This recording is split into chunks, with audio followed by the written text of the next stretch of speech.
What's going on, everybody? Lou from Life Beyond the Panels, and it is Wednesday, July 8th, and it is a new comic book day. So let's get right into it. I'm going to show you guys what I pulled today. Actually, before we get into it, I'm going to tell you actually what I didn't pull today, and just a couple other notes before I go into the actual books that I have here. So one of the new number ones I was looking at and decide if I was going to buy it or not, because of my budget or whatnot.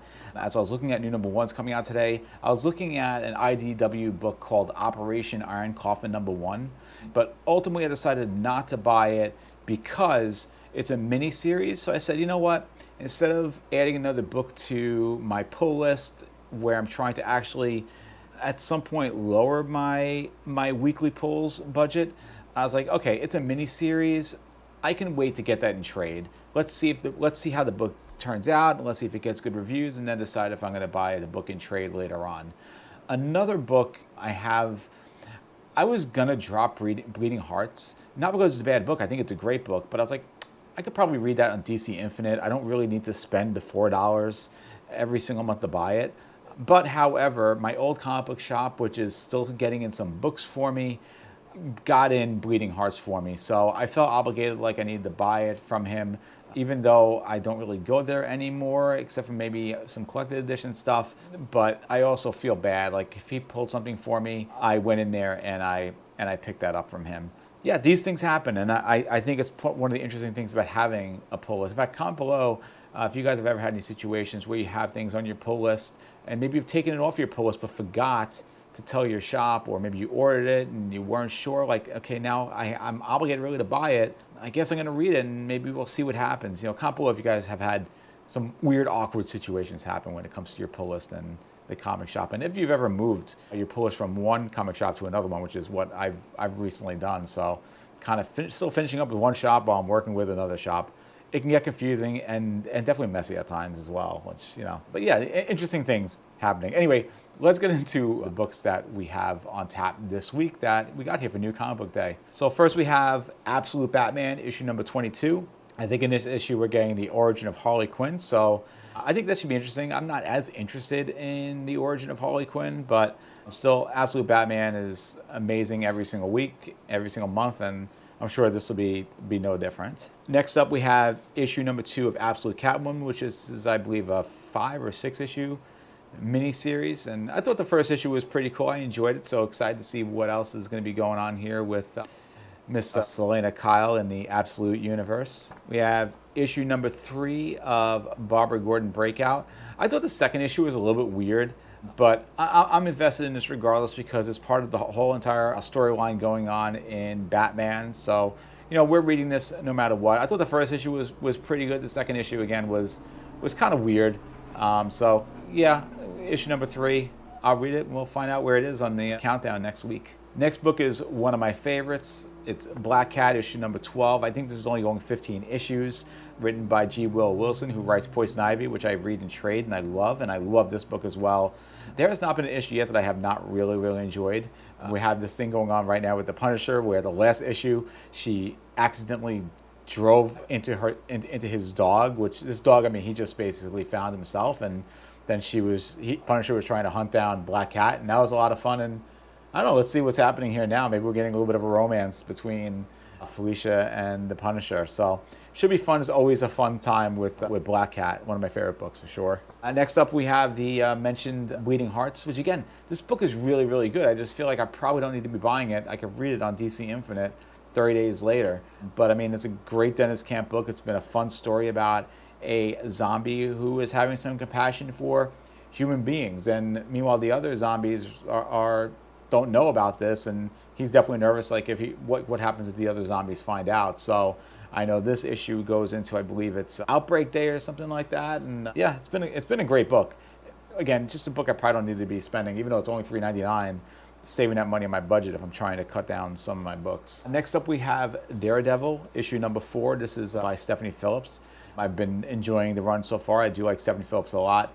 I enjoyed Spider-Gwen, which she was writing, that of course got canceled at 10 issues, and I enjoyed Planet She-Hulk, which she was writing, which got canceled after 6 issues. Well, we know Daredevil at least will get a longer run, and so far I've been enjoying the whole thing with him being a teacher and everything that's been going on here in Daredevil. So excited to read Daredevil issue number 4. Next up, we have a new number 1. So I told you about Operation Iron Coffin. So I knew I was going to pick up a number 1. I wasn't sure which one I was going to pick up, and I decided in the store that it was going to be dispatched by Ignition Press. And ultimately, my decision point, again, like I said, Operation Iron Coffin is a mini series. I mean, artwork looks amazing in it.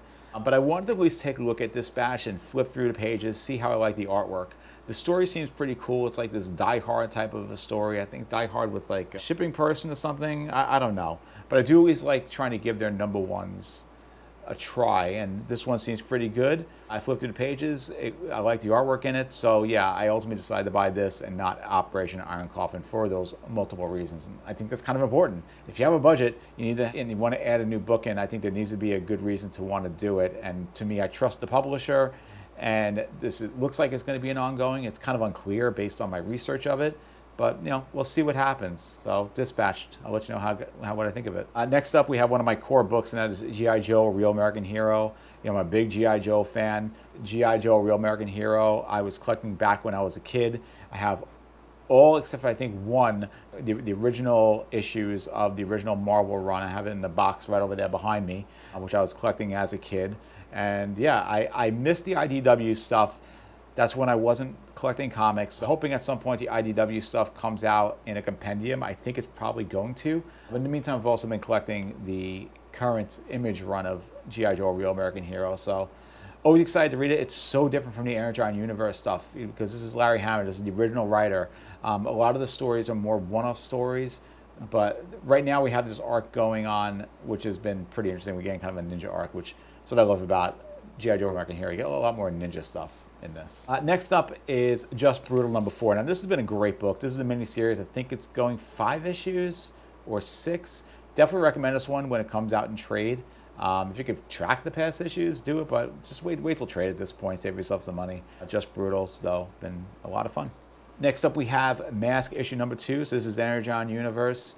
And yeah, I mean, what can I say? Anything Energon Universe, except for Void Rivals, since I haven't been reading it, since I wasn't reading it from the beginning, I'm reading. And yeah, M.A.S.K, I really enjoyed issue number 1. I'm excited to see what issue number 2 has to bring. So here's a book. I did not mention it. This was not originally on my pull list, but I put it on my FOC, and I forgot that I put it on my FOC. So I'm kind of obligated to buy it, and that's Showdown by Ignition Press, issue number 2. Issue number 1 was fine, but I wasn't going to continue it. I don't really need this. It's interesting. I mean, it's about these 2 people who are basically going to have a fight to the death because, if I remember correctly, this guy killed this girl's brother, I think, in a drunk driving accident, if I remember correctly. It was okay. It just seemed like a weird premise to me, and I don't know. I just didn't seem like any kind. I don't know. I don't know. We'll see. I'm gonna read issue number 2. Who knows? Issue number 2 might blow me away, and I'm like, wow. Now I need to put this on my pull list. So yeah, we'll see. Showdown issue number 2. Didn't expect to get it this week, but here it is. I didn't even know it was coming out. 2 more books we have here. We have issue number 8 of Sorcerer Supreme. I really do enjoy this book. Steve Orlando. What I love about it, though, the funniest thing is issue number 8. This book just constantly is getting renumbered. We're only on Legacy number 52, yet it's been renumbered how many times? This is issue number 8. So I just assume she's only going to be the Sorcerer Supreme for 3 more issues, and then she'll be back to Scarlet Witch, and maybe then there'll be another reboot from Steve Orlando, because Doctor Strange only has 10 more issues. I mean, he has about 3 more issues as well, and I assume that's what's going to happen. We'll see. Either way, I always love Sorcerer Supreme. The last issue was a really good one. We'll see what happens here between her and I forget what the other guy's name was, but that's all right. And the final book we got here today, another John Universe, Transformers, always amazing. Robert Kirkman doing a great job. It's been very controversial, I would feel, since Robert Kirkman has taken over for Daniel Warren Johnson. But I still think it's been really good, and I guess we're getting a little more of Transformer G.I. Joe crossover in this as well. So always excited with Transformers.